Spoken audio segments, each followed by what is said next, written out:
Selamat pagi umat GKI Samanhudi, bersyukur kepada Tuhan kita bisa sama-sama diberikan kesehatan, kekuatan, dan juga kesempatan untuk menjalani kehidupan kita pada pagi hari ini. Dan sebelum itu, mari kita sama-sama datang kepada Tuhan, berdoa dan merenungkan firman Tuhan. Maka dari itu, sebelum kita memulai doa pagi kita akan merenungkan firman Tuhan. Mari kita sama-sama satu di dalam doa. Terpujilah Engkau Tuhan Yesus, Allah yang mengasihi kami. Kami bersyukur untuk kasih setiamu Tuhan, untuk pemeliharaanmu, sehingga kami masih Tuhan berikan kesempatan untuk hidup. Apapun yang menjadi keadaan atau kondisi kami, biarlah Tuhan kami bisa terus memandang kepada Tuhan dan bersyukur untuk kasih setia Tuhan. Pagi ini sebelum kami memulaikan aktivitas kami akan sama-sama membaca dan merenungkan firman-Mu Tuhan. Tuhan tolong kami agar kami bisa memahaminya, dan terlebih daripada itu kami bisa melakukannya di dalam kehidupan kami sehari-hari. Terpujilah namamu Tuhan, kami bersyukur dan berdoa demi nama Tuhan Yesus, dengan kuat kuasa Roh Kudus kami berdoa. Amin. Bapak Ibu Saudara, mari kita sama-sama membuka Alkitab kita dari Mazmur pasal yang ke-24. Mazmur 24 kita akan baca satu pasal ini ya. Saya akan bacakan dari terjemahan baru 2. Kedatangan Raja kemuliaan dalam Bait Allah. Tuhanlah yang mempunyai bumi serta segala isinya, dan dunia serta semua penghuninya. Sebab dialah yang mendasarkannya di atas lautan dan menegakkannya di atas sungai-sungai. Siapakah yang boleh naik ke atas gunung Tuhan? Siapakah yang boleh berdiri di tempatnya yang kudus? Orang yang bersih tangannya dan murni hatinya, yang tidak menyerahkan dirinya kepada yang semu, dan yang tidak bersumpah palsu. Dialah yang akan menerima berkat dari Tuhan dan keadilan dari Allah penyelamatnya. Inilah rombongan orang yang menanyakan Dia, yang menanyakan wajah-Mu, ya Allah Yakub. Angkatlah kepalamu, hai pintu-pintu gerbang, dan terangkatlah kamu, hai pintu-pintu yang berabad-abad, supaya masuk Raja kemuliaan. Siapakah Raja kemuliaan itu? Tuhan gagah dan perkasa, Tuhan perkasa dalam peperangan. Angkatlah kepalamu, hai pintu-pintu gerbang, dan terangkatlah kamu, hai pintu-pintu yang berabad-abad, supaya masuk Raja kemuliaan. Siapakah Dia, Raja kemuliaan itu? Tuhan semesta alam, Dialah Raja kemuliaan.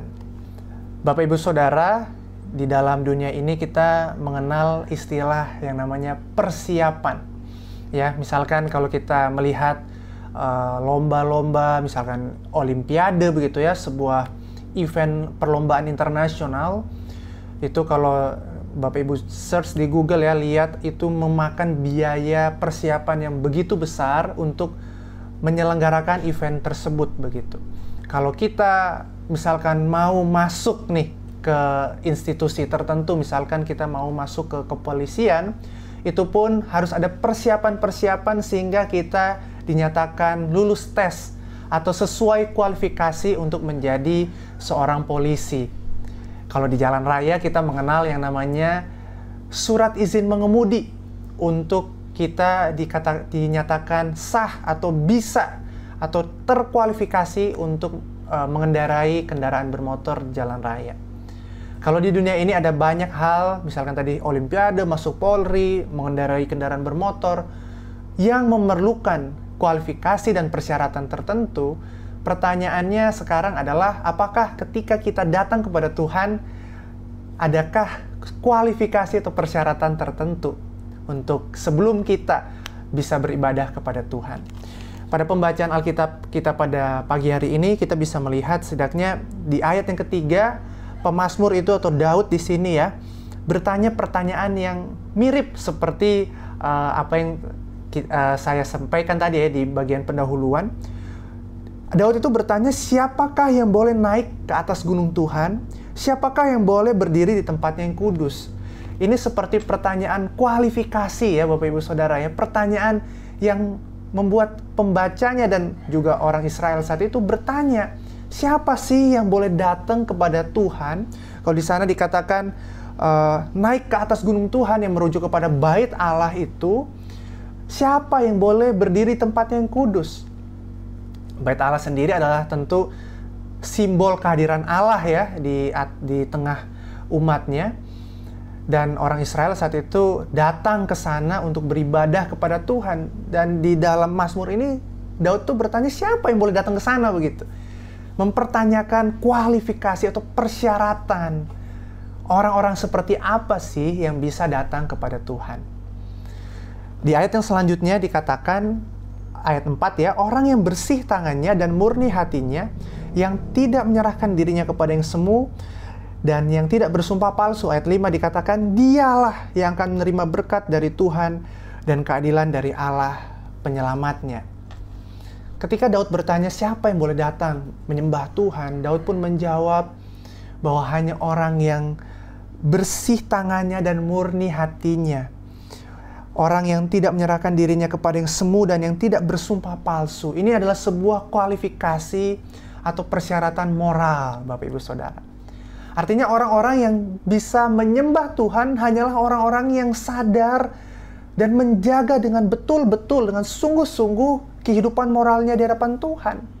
Bukan orang yang hidup di dalam dosa yang bisa datang kepada Tuhan, tetapi hanya orang-orang yang sungguh-sungguh menjaga kehidupannya di hadapan Tuhan yang bisa datang untuk menyembah Dia.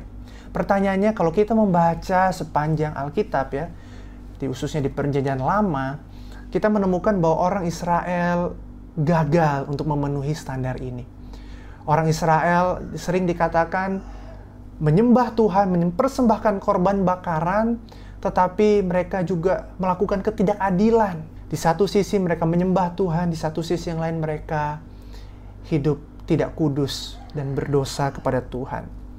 Hal inilah yang menunjukkan bahwa sebenarnya manusia tidak mampu untuk dikatakan datang kepada Tuhan, layak untuk datang menyembah Tuhan.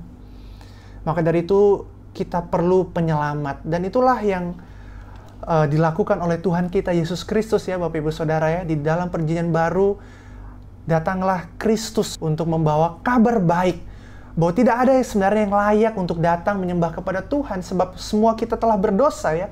Roma 3:23 berkata, semua orang telah berdosa dan telah kehilangan kemuliaan Allah.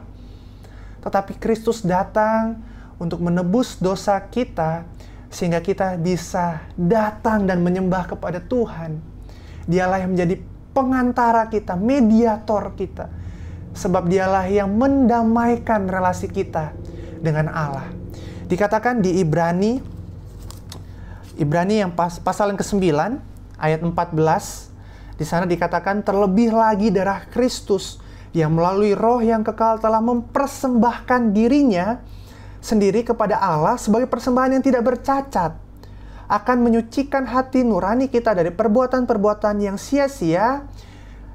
Perhatikan, supaya kita dapat beribadah kepada Allah yang hidup. Melalui Kristus, dan hanya melalui Kristus, kita bisa beribadah kepada Allah yang hidup itu. Dan bagi kita orang yang sudah percaya kepada Kristus, yang telah beriman, yang telah diubahkan oleh Tuhan, kita perlu memikirkan dengan serius dan terus mengingat nasihat dari pemazmur ini. Bahwa hanya orang-orang yang sungguh-sungguh menjaga hati, menjaga pikiran, menjaga moralnya, yang dapat menyembah Tuhan. Dan bagi kita orang yang sudah mengenal Kristus, kita diberi kemampuan itu, diberi kekuatan untuk menolak dosa dan menjaga kehidupan kita tetap di dalam koridornya Tuhan, sehingga kita dikatakan terus dilayakkan untuk datang menyembah Tuhan. Dan ingat Bapak Ibu Saudara, kita semua bukan hanya di hari Minggu ya, menjaga kehidupan moral kita karena kita hari Minggu hari ibadah, hari Sabtu kita harus sudah hidup bagus nih. Tapi sisanya kita lupakan. Tidak. Kita mengingat ya bahwa kehidupan Kristen adalah sebuah kehidupan yang bersifat ibadah. Seluruhnya. Senin sampai Minggu semuanya adalah ibadah. Maka dari itu artinya setiap hari, setiap waktu. Itu artinya kita harus menjaga kehidupan moral kita. Kehidupan kita karena kita sedang hidup di dalam hadirat Tuhan. Tapi ingat ya Bapak Ibu Saudara bahwa kita tidak berjuang sendirian untuk menjaga kehidupan kita, tetapi kita punya Roh Kudus dan kita punya Kristus yang terus memampukan kita, menolong kita ketika kita gagal. Dan biarlah berita ini menjadi kekuatan bagi kita untuk terus hidup di dalam anugerah Tuhan dan mencintai kehendak Tuhan, perintah Tuhan, semakin membenci dosa. Amin. Mari kita berdoa. Terima kasih Tuhan untuk kasih setia dan anugerah Tuhan yang memampukan dan menyucikan kami Tuhan, sehingga kami bisa datang kepada Engkau beribadah oleh karena Kristus telah mati bagi kami. Terpujilah nama-Mu Tuhan. Tuhan kuatkan kami, tolong kami untuk menjadi pelaku-pelaku firman, dan Tuhan tolong aktivitas kami sepanjang hari ini, kiranya kami bisa beraktivitas dengan baik, memuliakan nama Tuhan. Terpujilah nama-Mu Tuhan, demi nama Tuhan Yesus kami berdoa. Amin. Tuhan Yesus memberkati kita semua. Bagi Bapak Ibu yang memiliki pergumulan khusus dan ingin didoakan, bisa menghubungi rekan-rekan pendeta di nomor berikut.